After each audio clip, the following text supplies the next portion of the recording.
But as you know, the Ultimate Warrior. And now, more Pro Wrestling Weekly with your host, Fearon. Say something stupid. I'm like Catwoman, I'm adaptable. Don't compare yourself to Catwoman. Get your chair. Well, that's a buzzkill.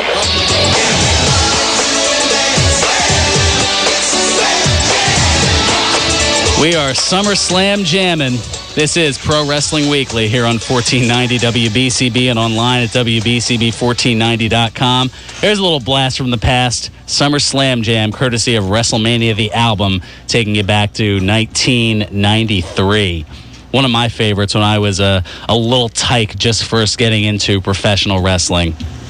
Got to enjoy that. Lucas, meanwhile, not expecting. That's the thing. I love kind of surprising. I didn't play the return clip beforehand, so it was just natural reaction. And hearing Lucas from a couple of weeks ago comparing himself to Catwoman, I had to pull that particular clip up. You're not nearly as pretty as Catwoman. I'm sorry. I'm in tears right now. Just having a little fun here. Let's get into we'll get into Air Fives. Okay, we've got high fives going on in the studio here. It's a mess here. Fearon Derry alongside little Alex, Lucas the Intern, Nick Cataldi creating all kinds of havoc and insanity. All right, let me get into a couple of things from Raw. First of all, the mixed tag match. Oh, was it a mess? Big E Langston and AJ Lee against the Great Khali and Natalya.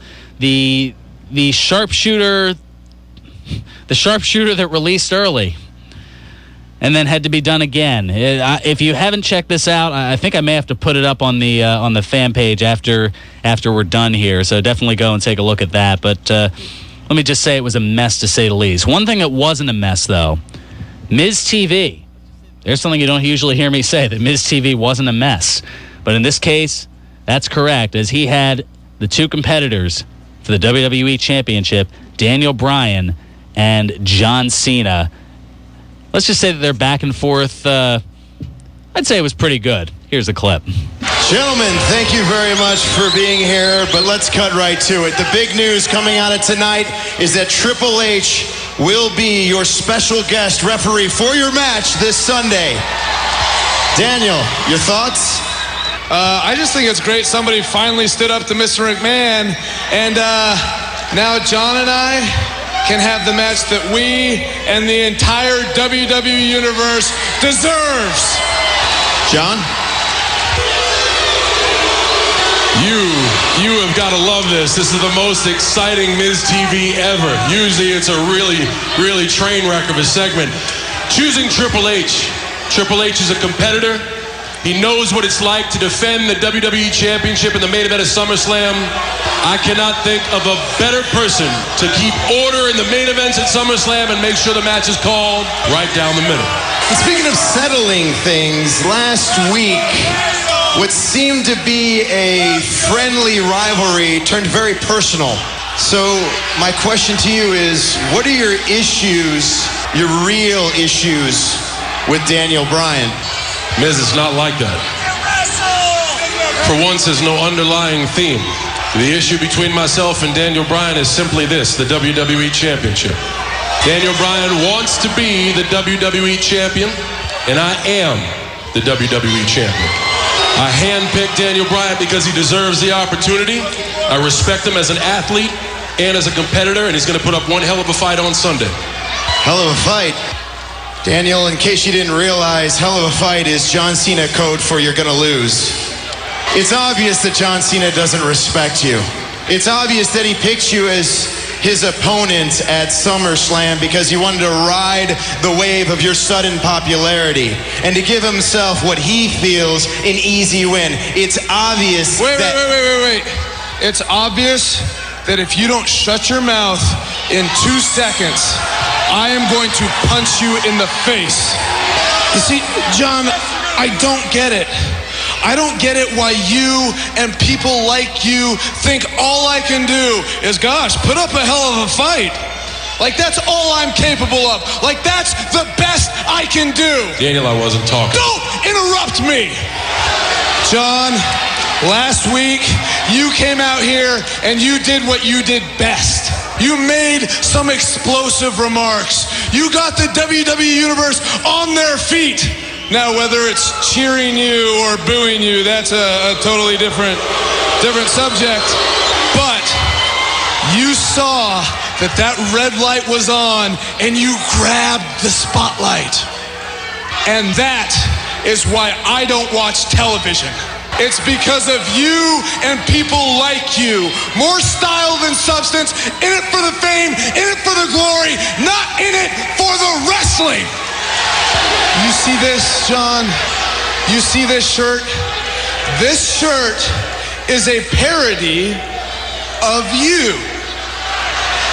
Because I think you are a parody of wrestling. And guess what? I don't want to be a parody. I want to be the WWE champion, and I want to be WWE champion for one reason and one reason only. And it's not for the fame, it's not for the glory, it's so that everybody knows, and it proves that when I step foot in this ring, there is nobody better than Daniel Bryan! You almost got me. You almost got me. A parody. That's strong. That's real strong. Daniel, I'm not a parody. The reason I'm out here, regardless of what you think, is the same reason you're out here. All of this. And I thought you would be smart enough to understand that. All of these people with their signs and their hands up in the air, chanting yes, yes, yes, or no, no, no. They're doing it, Daniel, because they believe in you. They believe in you, and you hear that. And when you hear that and you know that someone believes in you, it empowers you, it gives you emotion, and all you want to do is come out in this ring every single night, sick, tired, or hurt, and put your body on the line as a way to say, I believe in you as much as you believe in me. That's what the WWE is. It is not grabbing a spotlight. It is these people being able to come in, choose their favorite superstar, and put their hand in front of their face, or ride the wave of a beard. Have those moments with your favorite superstar. That is why we do what we do.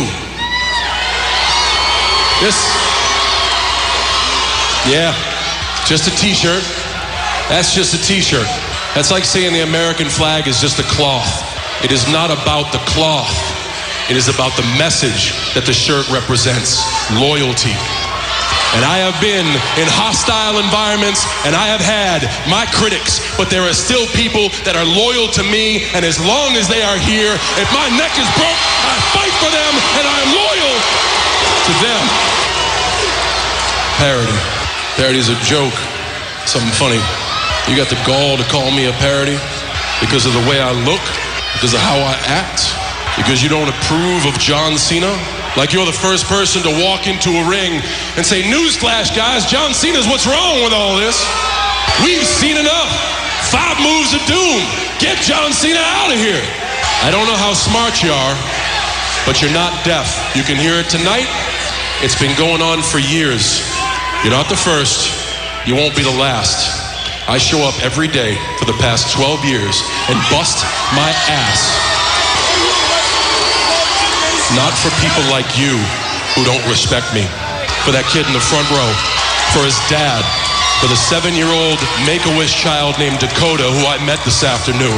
And when I came in the room and that kid's fighting for his life, all he wants to do is say, you can't see me. And then after that, his dad pulls me to the side and says, thank you, because whenever my son goes in for treatment, all he says is he will never give up. Thank you for the hope. Thank you for the inspiration.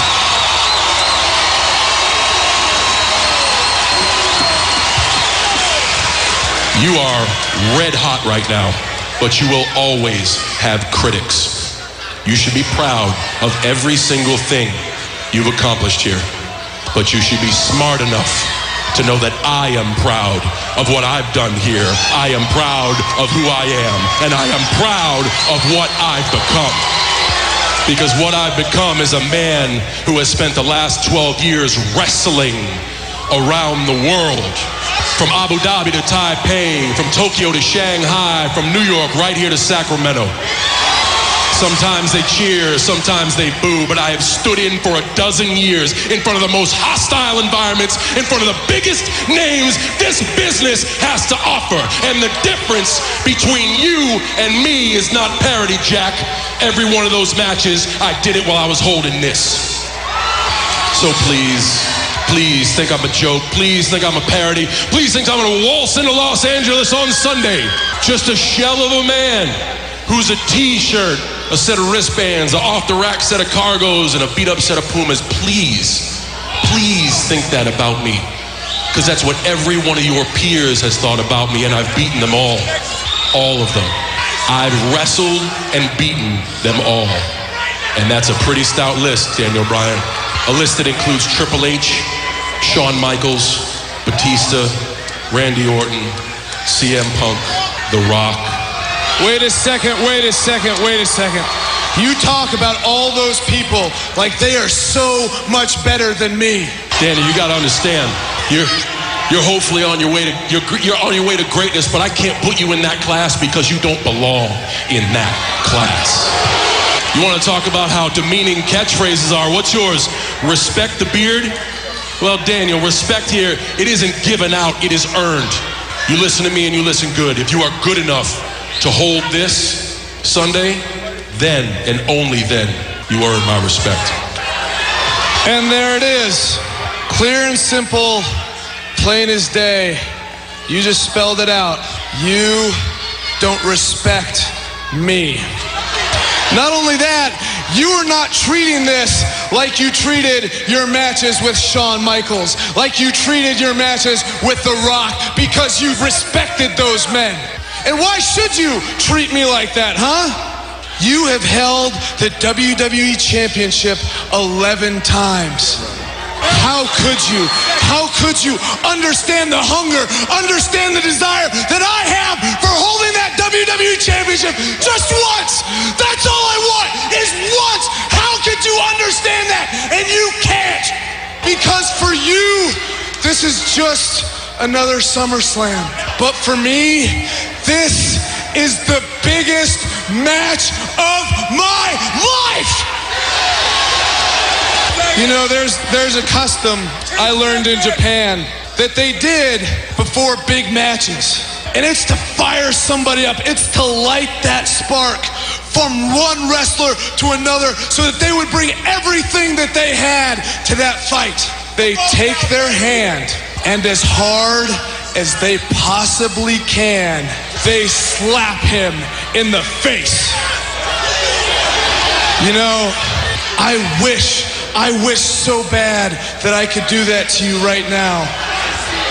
But I can't, because you're not a wrestler and you don't deserve it.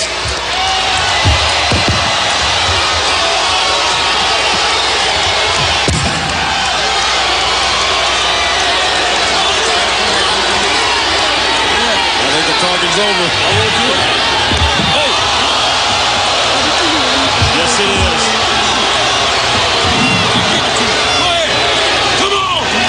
Well, Bryan had Bryan didn't want to necessarily slap Cena, but Cena had no issues slapping Daniel Bryan, and that's what he did there at the end of that particular clip. And there's a lot to go with there. A lot of different reactions. They, as I said, they definitely brought their A game. If you weren't sold on that match before, that certainly did it. I am juiced up for this match right now. You know what the funny thing is? Daniel Bryan was saying how Cena, like, I'm one of Cena's sympathizers, but I can understand where Bryan's coming from, where he's held it 11 times. But the thing where he's saying that Cena has no idea what it's like, I'd like to take you guys back to, 2005, WrestleMania 21, where he faced JBL and won the title there. He's been hungry before. I've seen Cena at his finest, and I've seen him at his worst. No matter what, he's going to bring his A game, and he's hungry. It's not about the publicity with this guy. It's when he says with the fans, he respects what they say. He's not one of those guys that's like, sit down, shut up, Bully Ray. He goes in there, and he puts his body on the line for these people every night. And I know it's just something to do with the show, But then there's people that are saying, oh, Cena can't wrestle, Cena can't do this, he can't do that. And then he goes and pulls out a Hurricane Rana just to spite people. He goes and lifts up Edge and the Big Show at the same time, WrestleMania 25, wins the world title. This guy continues to amaze me. He is one of the most... He's in this business, I have the most respect that I could give to this man, John Cena. He's inspiring. You know what? I have his whole CD on my playlist for iPod. Whenever I'm about to do a big game for like soccer or about to play a match of basketball, I always listen to like John Cena. I always listen to The Time Is Now, and I listen to If It All Ended Tomorrow. A bunch of these songs from WWE, because like to these guys. So wait, you're admitting that you have his rap album? Not his whole rap album, just a couple of songs. Basically. Nice back pedal. No, but it's like to these guys, it's more than just fake. It's real life to some of these people. It's real life. It's real to them. It's real to me. Darn it! It's oh no! I was like, is this where he's going with it? It's real to me. Darn it! All right, let's go off of that and let's get to. Thank you so much for your patience, Ed from the Northeast. Ed, the showstopper. What's going on, Ed? Good afternoon. We have GCW next weekend, the 24th of August, with a 4 p.m. bell time. Feel the heat. Lil Guido, Just Incredible, Robbie E. at the Elks Lodge in Crompton Lakes, New Jersey. Oh, nice. We got Wrestling is Cool on Delsey Drive next weekend in Deptford. Eddie Kingston, The Snow Troll, and I didn't even write this down right. A tag team called The Portal. All right, that should be a good show as well. And we're doing something with the ECW Arena. I'm found a breaking story about the ECW Arena coming back in the... All right, well, once you get more on that, feel free to go ahead and let us know. Thanks so much for the call, Ed. Appreciate the look at the local scene, as always. They don't call him Ed the Showstopper for nothing. All right, let's take care of our second bit of business. We'll come back. We got our SummerSlam predictions. My certain predictions to go wrong, or predictions certain to go wrong, and Alex's predictions to be more right than Fearon's. And Lucas, welcome to the fun. We'll talk all SummerSlam. Get our predictions on the other side. This is Pro Wrestling Weekly here on 1490 WBCB and online at WBCB1490.com.